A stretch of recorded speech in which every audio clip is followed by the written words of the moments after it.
Fala pessoal, bem-vindo ao meu canal. E hoje nós iremos falar de um tema um pouco complexo e polêmico ao mesmo tempo.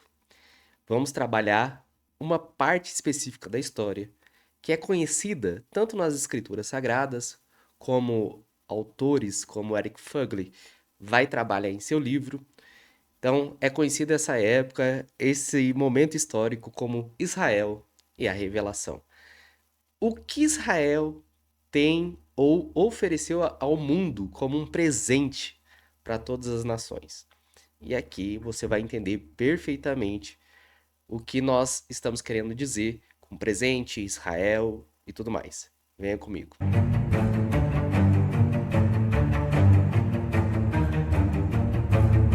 Então vamos lá. Nós sabemos que Israel estava sendo escravizado no Egito, certo? Ali passou mais ou menos 430 anos, né? E posteriormente, Deus levanta um homem chamado Moisés e posteriormente Arão para tirar o povo do Egito, da terra da escravidão, e levá-los à terra prometida, que ali seria Canaã, certo? E no meio desse percurso existe o deserto. O deserto, muita gente vai falar, é o tempo de provação e tal, e não sei o quê. A gente precisa lembrar que esse não é o plano original, né? Então, assim, era tirar eles dali mesmo e levar para a terra de Canaã. Era só isso. Durante o percurso, obviamente, houve desobediência, houve tentativa de golpe contra Moisés, etc. E aí Deus foi, olha, assim não dá para vocês entrarem na terra, né? E no meio desse processo acontecia algo muito, muito, muito importante. Os 10 mandamentos. Então, é aqui que a gente vai entrar numa coisa que as pessoas lendo as escrituras sagradas não conseguem ter esse tipo de percepção. É óbvio que não consegue ter. Porque para você ter esse tipo de percepção, você precisaria, né? Você precisaria ter um conhecimento histórico muito profundo de toda a história, desde a antiga história até os tempos atuais. E é claro que eu estou tentando fazer esse estudo, e através desses estudos eu cheguei nessa conclusão, não por mérito meu, através de outros historiadores, como eu já citei aqui, o Eric Fugly, e nós vamos trabalhar esse tema sobre Israel e a revelação e mostrar sua importância para o mundo. O mundo. Isso aqui, gente, imagina assim, ó. Existe um mundo aqui, certo? Depois de Israel e a revelação, existe outro mundo. É outro mundo. Pensa assim, ó. Nós temos Gênesis 1, ok? Israel e a revelação seria o Gênesis 1, parte 2. Cristo e a encarnação seria Gênesis 1, parte 3, né? A imitação de Gênesis, a gente sempre tá voltando para Gênesis. E a consumação dos séculos, o final do Gênesis perfeito. Então, é como se estivesse recriando o mundo através de Êxodo 19. E eu vou te mostrar como e por quê. Então, vamos entender como funcionavam as civilizações ali no Antigo Oriente Próximo, para que a gente entenda essa ruptura na história a partir de Israel, ok? Então, nós temos ali as antigas civilizações, o Egito, Mesopotâmia, entre outras. E qual era a estrutura de governo que funcionava ali? A estrutura de governo era o seguinte: era através das constelações. Então, as constelações era o modelo, o estereótipo perfeito de como deveria funcionar o governo daquelas civilizações. Então, o que eu estou querendo dizer com isso? Pense comigo. A gente tem as estrelas. As estrelas é uma quantidade imensa de estrela. Algumas caem, né? Outras implodem, mas óbvio que não teria essas expressões nessa época, né? Mas elas não estaria mais ali. A gente tem a Lua e o Sol. O Sol é aquilo que no imaginário do Antigo Oriente Próximo já iriam revelar e ia trazer essa herança para nós, né? Sol é a luz é aquilo que ilumina, é aquilo que direciona, é a clareza, né? E assim por diante. Então o Sol, ele é o grande governante. A lua, ela já é menor e ela aparece à noite. Então a escuridão tem a lua tinha essa ideia aí também de escuridão, de apagão, etc, né, de não claridade. Só que ela era maior que as estrelas, ela conseguia trazer mais luz que as estrelas. Então ela seria como se fosse um segundo governante. E as estrelas seriam então a população em geral. O Sol, ele tem como ser trocado? O Sol, ele muda? O Sol, ele desaparece? Não. Então, é praticamente isso que acontecia. Essas constelações, ela perdão. Aqui o regime político imitava essas constelações. O rei, ele era absoluto, como o Sol. Existia ali os seus conselheiros, né, que seria mais ou menos, não sei, aqui eu tô indo por uma linha mais dedutiva, né? Poderia ser, não sei, os conselheiros, talvez. E as estrelas seria exatamente a população, né? Então, existia essa ordem dentro das civilizações, tá? Israel estava sendo escravizado ali, no Egito. Então, Deus dá a ordem, acontece as 10 pragas, etc. As 10 pragas também é importante para entender esse contexto. Por quê? Porque se nós imaginarmos como funcionava o Antigo Egito ali em relação às outras civilizações, o Egito era a maior potência mundial naquela época, tá? Naquele período.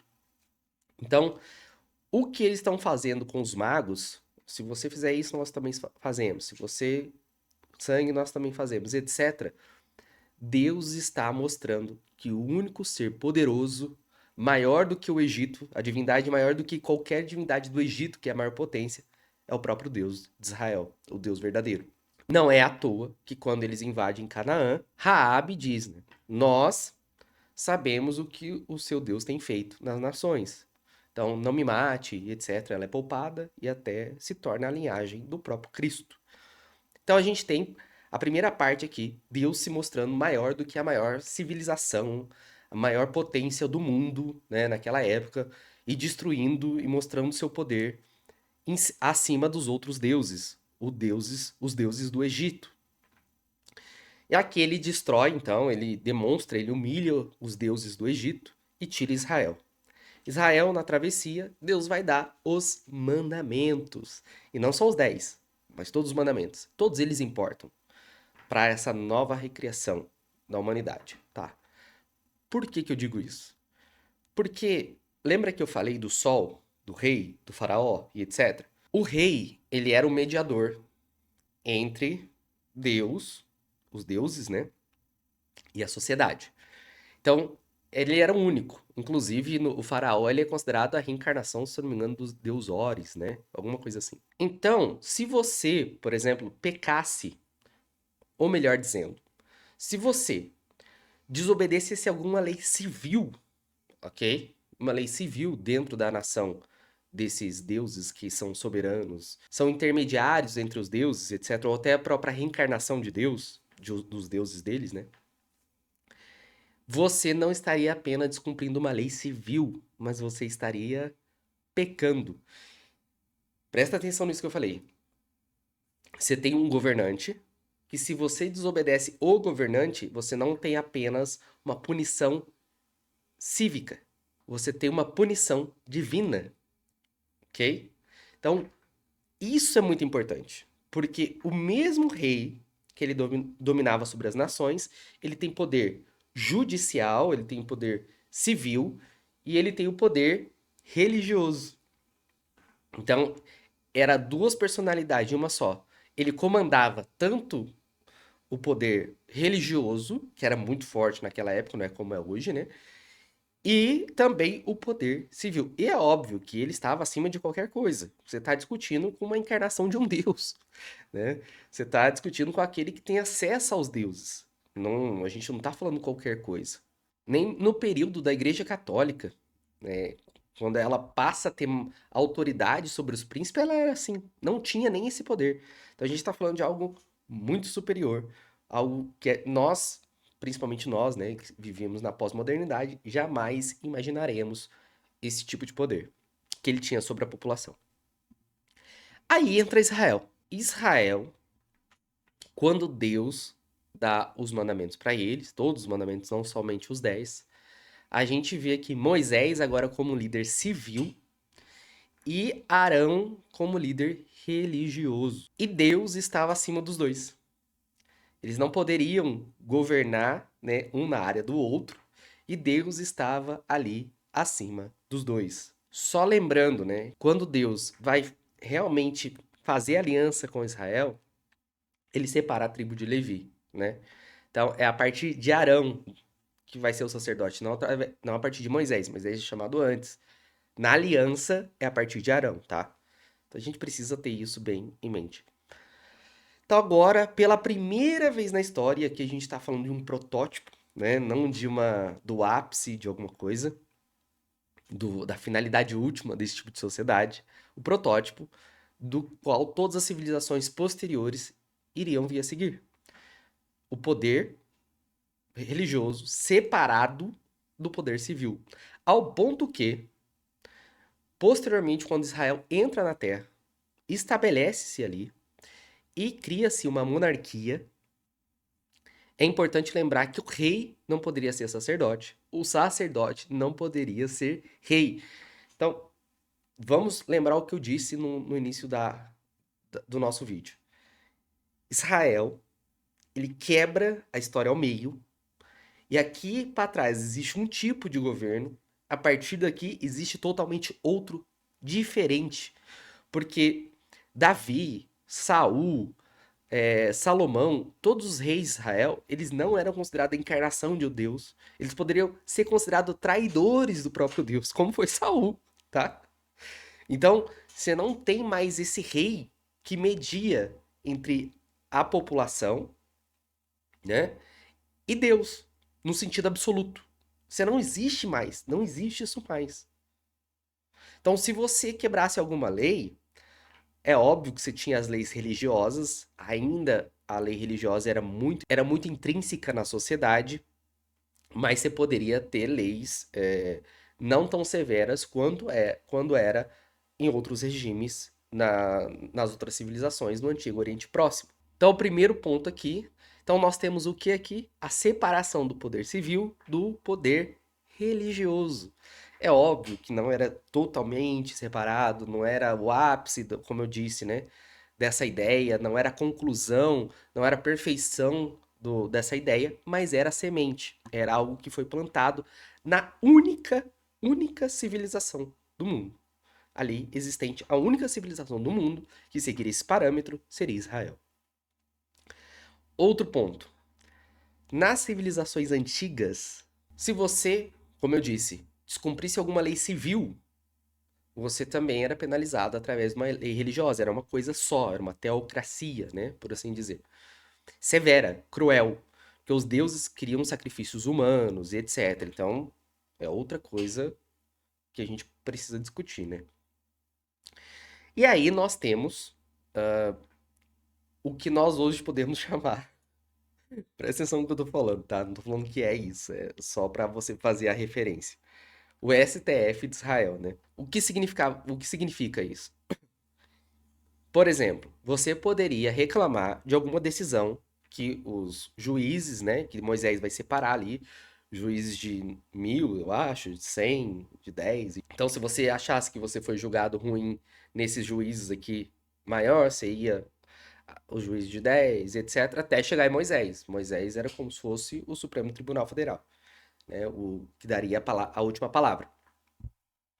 Então você tem apelações através de um julgamento, tá? Coisa que não existia nas outras civilizações, porque o rei era absoluto. E é óbvio que Moisés não tiraria coisas da sua própria cabeça, ele ia consultar o próprio Deus, né? Então ele tentaria ser justo. Então, por exemplo, nós podemos lembrar daquelas mulheres que perdeu o pai no deserto, né? E depois lá na divisão da terra, onde que eles chegam em Canaã, elas não deveriam ter terra pela lei, porque deveria ser o filho homem, né? O homem ali que ia dividir a terra entre eles. Mas Moisés vai consultar a Deus, ou seja, já existia algo estabelecido, né? Mas Deus então fala: não, se não existe um parente homem mais próximo, só as mulheres, as terras pertencem a elas também, né? Então muda a lei ali, naquele instante, para poder favorecer as mulheres. Então era algo muito justo, não era algo tirado da cabeça, é rigoroso e etc, né? Então a gente vê aqui a misericórdia de Deus atuando dessa maneira e sendo justo com as pessoas que mais sofrem, ao ponto que as pessoas que mais sofrem mesmo, né, é para ter um tratamento diferenciado dentro do povo de Israel. Então a gente vê aqui as causas sendo julgadas por repartições, né? Dentro da política de Israel, coisa que não havia também nas outras civilizações. Se hoje você pode recorrer à sua causa achando que você foi injusto, primeira instância, segunda instância, terceira instância, Israel é o protótipo de tudo isso. E por último, que eu quero trabalhar aqui, é o processo de migração. Exatamente. Nas outras civilizações, se você fosse um estrangeiro, você teria uma lei para o estrangeiro bem diferenciada, né? Em Israel, as leis, inclusive eu escrevi um livro sobre isso. O nome do meu livro é A Escravidão Mosaica e a Bondade de Deus. Está disponível para venda somente em digital. Entre em contato comigo, entre lá no meu Instagram, peça que o livro que eu te envio por e-mail ou WhatsApp, conforme você preferir. Então, nós temos aqui a política de Israel de imigração era para tratar os estrangeiros muito bem, tá? Eu não vou entrar em detalhes, mas leia lá e você vai ver que a política de imigração do Antigo Oriente Próximo para Israel é totalmente diferente. Então, nós temos um mundo antes de Israel, nós temos um outro mundo mais civilizacional a partir de Israel. E se você tem todas essas regalias hoje, né, lutando pelos direitos dos imigrantes ou recebendo imigrantes, né, no Brasil, por exemplo, por questões de guerra ou alguma coisa assim, começou em Israel. Apelação no direito, se você achou que foi julgado erroneamente, que você tem o direito de recorrer, né, mais vezes, começou em Israel. E hoje, se você comete, sei lá, um erro, mas isso não acaba sendo uma pena religiosa no sentido absoluto, até o ponto de é graças a Israel, tá bom? Então Israel mudou o mundo, mudou a história. Então, por isso que meu canal se chama Raízes Históricas, nós queremos voltar até a raiz da história. Obrigado por ter assistido até aqui. Se você gostou, comenta, compartilha, envia para aquele teu amigo que odeia Israel, tá bom? Esse não é um vídeo de política no sentido atual, não é nada disso, é um vídeo de história. Então eu espero que você tenha gostado e até a próxima.